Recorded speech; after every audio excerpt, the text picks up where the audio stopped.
Will you all pray with me? Wondrous One, I pray that you once again bless the words of my mouth and the meditations of our collective hearts as we come together this Sunday. O Lord, our strength and our Redeemer, may they simply be acceptable in your sight. May today simply be enough.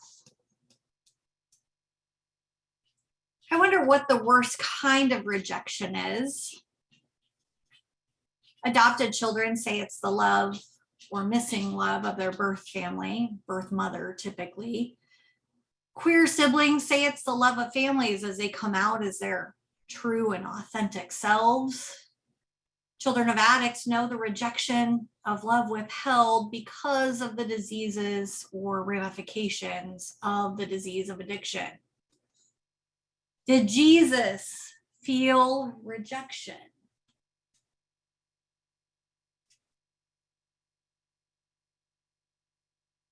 I think one could argue that ultimately Jesus was largely and mostly rejected. Some would say this experience, the story this week and last week, is the first of many rejections that Jesus is to face. Some would say that rejection is Jesus's ultimate claim to fame. Now, last week we saw Jesus's beginning, the beginning of his public ministry, including a stop in his hometown temple of Nazareth. And I'm not going to retell that story because we know that he goes in, he opens the scrolls from Isaiah and sits down. That's kind of where we're at. This week, as Miranda told the story, we find out that the hometown crowd rejects him, and not just, as you might sometimes not like my sermons, they violently reject him. And it's strange after a particularly warm reception. He's one of their own after all, a boy they watched grow up, a boy they helped raise. Remember, Nazareth is a small village, probably, I don't know, maybe like Hyattstown, they knew him. Like I know Gail talks about those little Catholic girls that used to come to, whether it be, VBS that they had in the summer, or, the little ones that used to come to theater camp. And now he is a poised, well-educated, I don't know if you'd call 33 in antiquity a young leader, but he's not one of the aging rabbis. So he's youngish, right? He sits down to teach, and the eyes of all the synagogue in verse 20 were fixed on him. So afterwards, they all speak so well of him, amazed at his gracious words. They whisper to each other. They say, "Is that not Joseph's son?" Now, initially, when I read this, it kind of sounds like a compliment, right?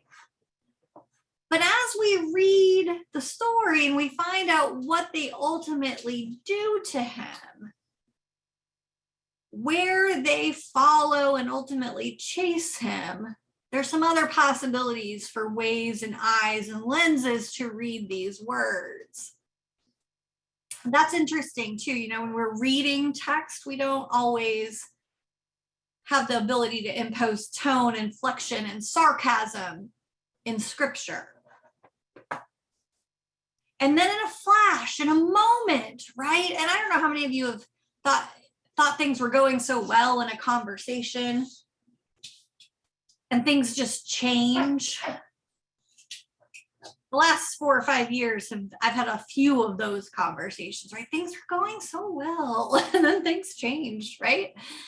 Jesus quotes a couple of proverbs and alludes to a couple of stories. And before anyone knows it, a mob gathers to chase him off a cliff. What happened to that warm reception? And if you ever get a look at my manuscript, I have like 4 question marks. Like, what happened to those people that were referring to him as our Jesus, Joseph's son, the boy down the street, right? So one possible explanation is that the crowds are initially skeptical about him to begin with, right? Who would have thought that Joseph and Mary's son, that kind of broken family kid, was anointed by God? Now I can identify with this, right? I go back home and people are like, are you sure you're a pastor? Right? Are you sure you went to get your master's? I can identify with that. It's always the guy at the gas station or the girl that's still working at the gas station. She was working there when we were 16 and she's like, are you sure? I heard you're a pastor. I don't know if I believe. What kind of pastor? Did you go to Bible college? You don't really have to, you don't really have to get a degree to go to Bible college. Are you sure you're a pastor? Did you just make up your own church? So some scholars posit this as like the town people who don't believe anything good can come out of Nazareth, especially those kind of refugee, wrong side of the track kind of folks. And isn't this Joseph's son? If we read it with a different sort of tone, isn't this Joseph's son? Turns into, oh, isn't that Joseph's son? How can he be offering us good news, right? So it's all in how you read the story. It's all in how you read the tone. And we all have people in our families or in our lives that no news is ever good news to them, right? They're always waiting for the other shoe to drop. So anything he would have said in that moment would have received the same kind of feedback. So it's like, okay, we've known him since he was a child, one of the neighborhood kids, and sure, he's a little talented. He might be smart, but let's not get carried away, right? According to interpretations, the crowd's kind words are tinged with what? Sarcasm, condescension, and the question, is this not Joseph's son, is patronizing and a cynical tone. I'm trying to read 2 books a week. And Beth, this one, you might not want to read this one. I don't know. It's got it's Will Smith's new book. And I absolutely am in love with it. I'm in love with his voice and how he talks about some real things in this book. It's just titled Will. But he talks about making the movie Ali, which he almost didn't make because he was so afraid of doing this bigger than life character, doing damage to it. And then I'm going to talk about the time he went to meet Nelson Mandela. He was in Africa filming the movie Ali, and Nelson Mandela was the then president at the time. And he asked to speak to Will Smith. So the night of the dinner came, 20 cast and crew members made our way to the suburban home in Maputo. As I entered, Charlie Mack and JL. Now, Charlie Mack is my favorite character in this book. So if you do read this book, Charlie Mack is who I want to be friends with. I love this guy. You don't need to cry, man, Charlie Mack said. You belong here. Hello, Willie, Mr. Mandela said, joyfully bringing me into his home. Come, you will sit with me. Madiba, as he's known among his closest friends and family, grabbed my hand and walked me around his home. We must have held hands for a full 10 minutes. Men didn't hold hands like this where I grew up. The show of affection was overwhelming. I introduced him to everyone. He in turn introduced me to his wife, Gracia, his family. He took his seat at the head of the dining room table and sat me to his right hand. We all ate and talked and laughed. And he praised us for honoring Ali. Then as the meal wound down, Madiba began to recount in vivid detail the horrors of apartheid in his 27 years in prison, 18 of them on Robben Island. As inmates once a month, we were shown a film, movies from all over the world, but American cinema was my particular favorite. The film was called In the Heat of the Night, starring Sidney Poitier, which is also significant since he just passed away, right? And in the middle of the movie there was a strange glitch. I could tell that the film has been edited. I was so intrigued. I used all my angles outside and connections to determine what part had been taken out. It took weeks, but finally I was informed that Sidney Poitier had slapped a white man in the face. Something in my spirit was energized. If a Black man in American cinema are standing on equal ground with their white counterparts, it was only a matter of time. The film empowered me, it inspired me. And then he paused. He looked directly into my eyes, and I imagine he and Will sitting there right then. And he said, never underestimate the power of what you do. After dinner, the cast and crew are milling about. The evening is winding down. Madiba and I are sharing a quiet moment. He sits calmly, taking in the room. I catch myself staring at him. He has the same little smile and translate countenance that Gigi, this is Gigi's his grandmother, displayed every Sunday in Resurrection Baptist Church. The soft rise in the corners of his mouth betraying an invincible serenity. My heart jumped at recognition.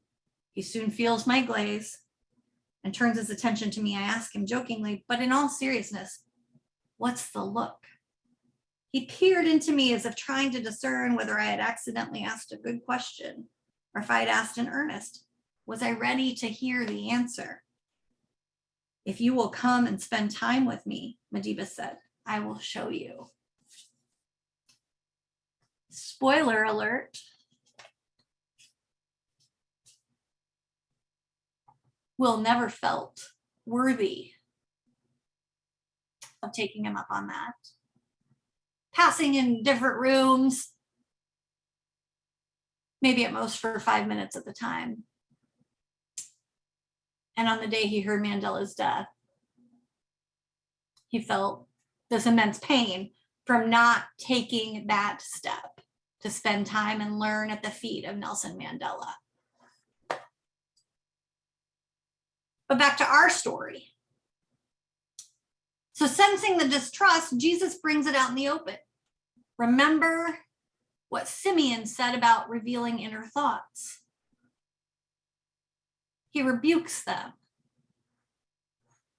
Doubtless you'll want to see these miraculous signs proving that I am who I say I am. This is another part where the I am starts to come out in Luke. He says, but you'll get no such thing. No prophet is accepted in the prophet's hometown. But there are plenty of others who will trust me and trust in me. And just like in old stories of Elijah and Elisha, if those who believe are supposed outsiders, even Gentiles, so be it. Then the crowds get the message, right? Outraged that he would compare them to ancient insiders, apparently passed over by God's prophets. They drive him out of the temple and then out of town, or at least out of the boundaries of what's considered Nazareth. By the time they reach the cliff's edge, their rage has reached this fever pitch, right?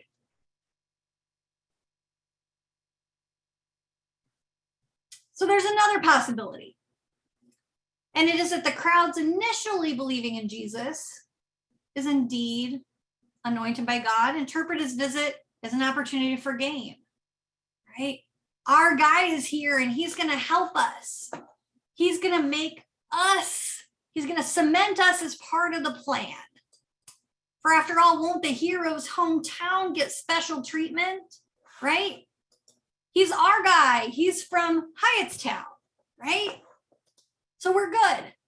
And according to this interpretation, the crowd's kind words are tinged with self-serving opportunism, right? And the question is, isn't that Joseph's son? Right? They're excited. What an eloquent, what, isn't that impressive? And look, he's one of our own. So what does that mean? More for who? More for us, right? On the inside, right? And then when the Jubilee, we start talking about the Jubilee, lifting up the lonely, a reset that levels us all, falling and rising for many in Israel here, but Hyattstown in DC and the whole country and then the whole world. In other words, winners and losers, but not really. If you look at this re-leveling, we all win, but they don't see it that way. They see that the hometown inside track puts them losing. Blessing not the hometown track, but those with less. And he knows that this is going to get under their skin, so predicts their reaction. No prophets are accepted in their hometown. And the crowd gets the message and they're embarrassed, right? And then they're offended. And what comes after embarrassment and offense? Then comes furiousness. And then comes, how dare you? Because they made him, right? They made him. They put him there. And you have the nerve to come here and imply that, what, we're selfish? And God blesses someone other than us? And what do you mean all means all and there's enough for everyone? Who wants that?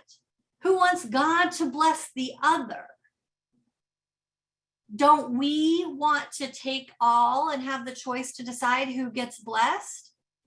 But that's the thing, right? And if you really listen to Jesus, there's a seat at the table for everyone. He dines with Pharisees and kings and queens and tax collectors and sex workers and lepers, right? That's the good news. And freeing the slaves and captives and forgiving debts changes everyone. It changes the whole system. That's the good news. Slavery and predatory lending harms us all, and the year of the Jubilee changes us all. But the hearers of that first sermon, all they heard was fear, right? All Will heard was fear that he wasn't good enough to sit at the table of Nelson Mandela. He wasn't good enough. And so there's two things that could be happening right now. The fear of those with power and the fear of the marginalized. The good news is proclaimed and especially addressed to outsiders, and insiders are outraged, violently so. The story's final word, paromai, means going on. So he was going on. It's the same word Luke uses to narrate what? Jesus' ongoing journey to Jerusalem. And where was that? To the cross. He's going on. Right? And there were bold claims all along the way. Right? William Barber says you can kill a martyr. You can kill Nelson Mandela. You can kill Gandhi. You can kill Martin Luther King. You can kill Emmett Till, but you can't kill a movement. Jesus was going on regardless. The gospel was going on regardless. And the gospel, especially Luke's gospel, is meant to poke and provoke us, even offend us through that provocation. And provocation is essential to the gospel. Those supposedly inside Jesus's tent, including us today, I suppose, otherwise we wouldn't be doing this, right? I'm sure we all could think of other things we might want to do on Sunday morning or Wednesday afternoon or when we're putting away those Christmas decorations. But something is provoking us to still be here. Something challenges us to examine our motives, our conviction, our ways of life. In what ways are we driven by distrust or cynicism to oppose the ways of the world? In what ways do we choose things for our own sake or for the sake of status quo? But ultimately, hopefully, something pulls us back to a gospel way of living and for the sake of God's creation. Now, I know that we can't just decide we're going to have a jubilee. Even if all of us here this morning decided that we're going to forgive each other's debts, I can't say Hugh or Debbie told me I don't have to pay this month. That's not how that works. But we can move forward with boldness as we create a budget, as we decide what to do with our property, as we decide how and what to do when we care for the sick and the homebound in our own congregation. We can be bold in how we do our ministry. We can do it in countercultural ways to the way that the world wants us to do and to be. And that countercultural way is what caused the mindset for those folks to chase Jesus off a cliff. Now, I don't want you all to run me off a cliff for sure. I probably wouldn't, I would fall. I wouldn't just keep on doing ministry, right? How do we know that we are oriented towards Jesus and not that of the world around us? I don't know. I don't always know. But as we are deciding how and what to do with property, who to make decisions, we go back to Jesus. Jesus is the guide, the one centered on those who have been rejected, humble enough to have been chased out of his home church, and to have kept on preaching the good news, right?